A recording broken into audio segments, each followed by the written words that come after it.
If you were given $200,000, isn't this the first class life? Today we're going to be discussing how to have a first class life, no matter what position you're at. If it's your first time here, welcome to my channel. My name is Karina, and I make videos about money, women, and power. And more specifically, I wanted to let you know about a special live event I am having.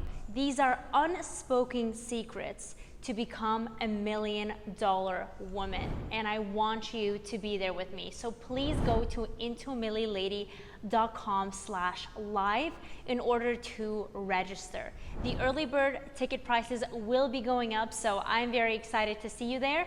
Subscribe to this channel as well, and let's continue with the video.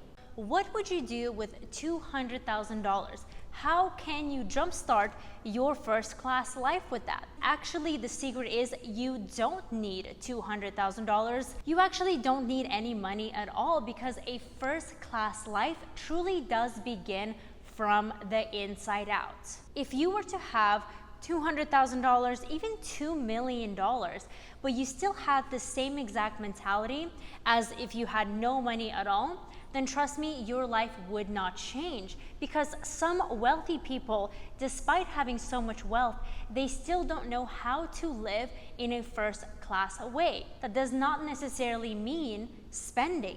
It all starts from within. So let's discuss some points on how you can jumpstart that. So starting with number 5 is the way you dress. Don't think you have to go out and get luxury items.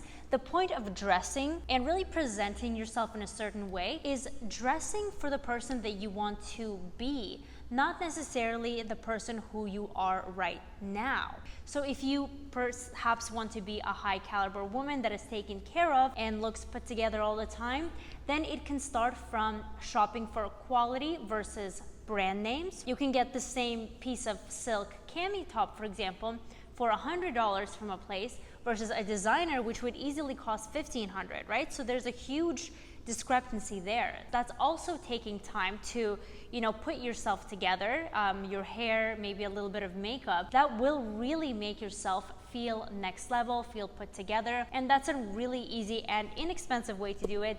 And of course, the more money you have and can invest into those avenues, then you'll get the hang of it.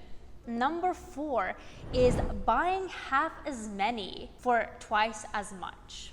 So the big mistake people make is they obviously, let's say, on a budget, and you see something and it might be a little bit out of budget and high price. So you say, you know what, I'm going to find something similar, maybe style, and you go to a fast fashion merchant for that. Well, the problem with that is that it will lose its quality very, very fast with a few washes, with a few wears, because the quality of the fabric just isn't there. So if you set aside a budget for clothing and you really focus on collecting staple pieces that you can interchange, they might be more expensive, but you don't need as many to complete several looks. For example, the outfit I'm wearing right now, it's a skirt and a shirt, and I can interchange these two, and they're both very high quality. I can interchange them with different outfits, different top, different bottom, and it will look very high end. So that's kind of the mentality I want you to get into. I want you to realize that you deserve a first class life, and you don't have to be shopping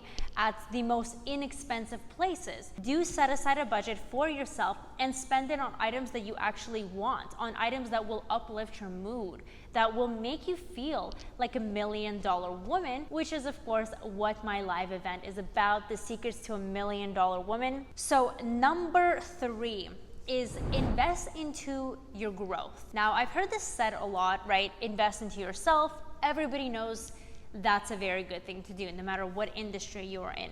But let's talk about the specifics.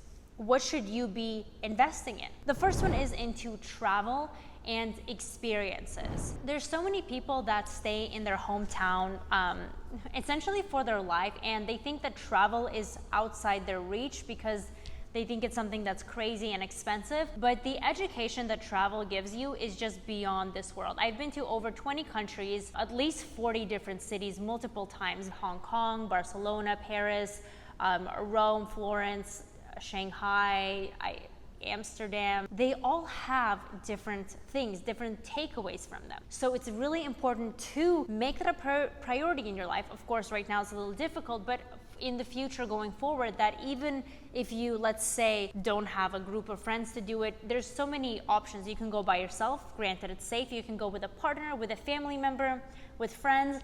It's just an important experience that you can share at the dinner table or anytime you're networking. So really make that a priority. Other things to invest into is actually networking events and conferences. When I was in the start of starting my own business, this is what I did very frequently. I went to online conferences, which seems to probably be the only option right now, as well as in-person conferences, which occurred quite frequently, obviously before this whole situation happened. And you really learn a lot. You network with people in your industry, you can pick up a lot of nuggets from them. And I would go to these big events, and the interesting thing is you don't necessarily learn anything groundbreaking from the presentations, but you do learn so much from the interactions with people in your field. Next is to invest into anything that helps your career, which could be any type of class, a course, a program, a certification program. It could be anything, but it's really important to keep advancing your knowledge. And the last thing to invest in is obviously your personal appearance. Us women, we glow even more when we feel confident, and it's a positive feedback loop. The more positive we feel, the more we want to look better, and the better we look, the more confident and positive we feel. And why should we limit ourselves with that? That is why we need to invest in ourselves and our appearance. Okay, now the last two. You should have a first-class body, because your body fuels you. It fuels your day, it fuels your action, it fuels everything that you do. So if you are not taking care of yourself with proper nutrition, with a proper exercise regimen, without proper sleep, stressing, you're not just your physical body, but also your mental state, then you will have less energy, less motivation, less ambition, and you cannot become a high caliber woman that way. You have to utilize your body for its best, and it fuels your day. So make sure to make that a priority. The last thing is your money mentality. This also gets placed on the back burner much too often because we're just simply not taught these things. I went through all of high school, all of college without taking anything except for an honors economics class, and that didn't really help anything with my money skills, right? I just was always good with my money just because that's how I was raised, and that's kind of the forward thinking I have. But you really have to get yourself to that point. You have to think of, should I start a business on the side? I teach many people how to start their own business. You can check out the training link down below for free. Do you have side income? Why not? Is there any skill you have that you can utilize to get side income? Is there a savings account that you have that if something were to go wrong, that you're not stressing and going hectic and selling your furniture? Do you have an investment account? This actually, I talk about this a lot, is people use luxury items as investments, which I don't necessarily believe in whatsoever. I've made a video on that. I believe that you can do it already after you are set in your money. If you have a healthy investment portfolio, if you have a healthy savings account, a healthy income, then you can use luxury items as investments. Honestly, right now, it's just a cop-out to many, is that they buy a certain outfit or a piece and say it's an investment, but truly, what is the resale value of that? Probably very, very small. And the last thing with the money mentality is investing into monetary things that build your confidence. So what do I mean by that? Essentially, having small little pots all over your life that you know, if you don't like a situation, you can leave. If some job offer falls through, it's not a big deal. You want to be money healthy, money invested, so that any rainy little drizzle day is not going to destroy your happiness. That is truly financial freedom. Financial freedom is not having millions and millions and being able to do whatever you want, although that's a great thing to do, but it's also having the ability to not stress over the mundane things. And that is what I really, really wish for you. So if you enjoyed this video, do hit the like button and subscribe, and please join me on my live event to be a $1 million woman, okay? That is at intomillilady.com/live. It was so amazing having you on here, and I will see you in the next video.